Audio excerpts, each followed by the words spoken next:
welcome to the deep dive. You've shared quite a stack of sources with us today.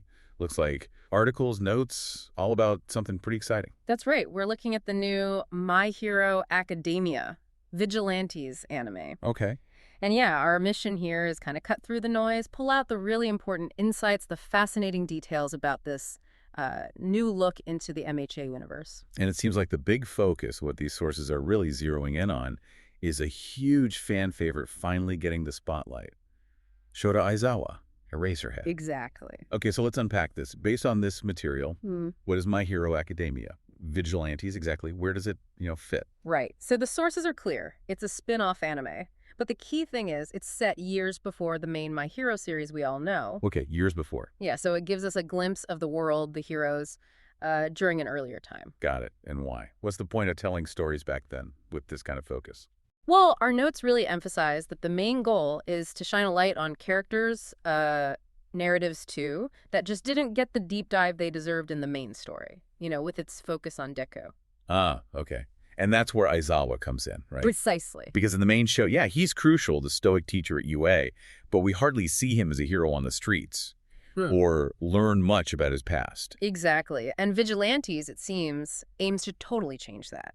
The sources really highlight how in this earlier timeline, he's already an active pro-hero. Already active.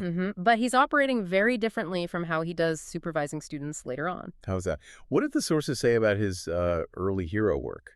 They point out he's way less bound by the rules and structure of a place like UA High. More flexible. Yeah, we see his street level stuff. The articles describe it as relying more on stealth, unconventional tactics maybe, and just raw pragmatism. Okay. It's this side of him that's just driven purely by saving people right then and there. Sometimes bending rules others wouldn't dream of touching. Ah, showing the grit that kind of shaped him before he became a teacher. Exactly, the kind of reality he faced. And this is where it gets really good, I think.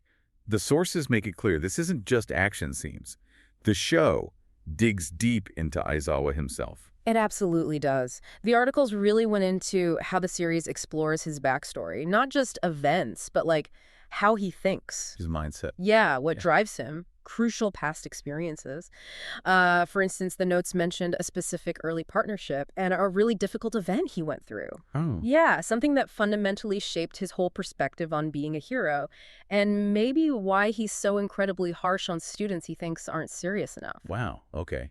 So it gives context for the teacher we know. A much richer understanding. Yeah, the motivations behind that kind of cold exterior sometimes. And there was also something specific, right? A big lore detail the sources mentioned, something fans have wondered about. Yes, that's a huge one. That really complex connection, the one between Aizawa and the villain Kurogiri. Who's key to the League of Villains later. Exactly. It was only ever hinted at before, but Vigilantes apparently explains it in full detail. Seriously. Finally. Yeah, the sources stressed this isn't just some nod, it's foundational lore. It directly impacts major character arcs, events in the main series too. Seeing the whole picture changes how you view everything with Kurogiri and Aizawa's later actions. Okay, wow. So pulling this all together from the sources, Yeah. what does this mean for you listening if you've always wanted to know more about Eraserhead? Or even if you just want a fresh take on the MHA universe outside the main story. Yeah. The sources basically say, this is what you're looking for. It's described as action-packed, sure, but also introduces really compelling new characters. And fills in those gaps. Critically, yeah. Fills in important story gaps that longtime fans especially will find super rewarding. It's more than just a side story, The sources frame it as pretty essential if you want the complete picture of this world and one of its most complex heroes. Right. A hero who maybe now we can understand a lot better. So here's something to think about. Considering everything you've learned about Aizawa's past and Vigilantes, his methods back then, the events shaping his tough teaching style, that huge link to Kurogiri. How might that change your perspective on his actions, his choices, when you look back at the main My Hero Academia series?